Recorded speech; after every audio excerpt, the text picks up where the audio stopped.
In today's video, I'm going to teach you how to make arrow thicker in PowerPoint.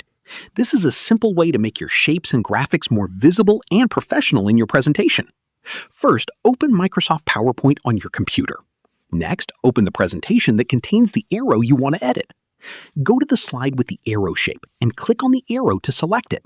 Once selected, you'll see the shape editing options become available. Now go to the Shape Format tab at the top of the screen. Inside this tab, click on Shape Outline. A drop-down menu will appear with several formatting options. Next, hover over or click on Weight.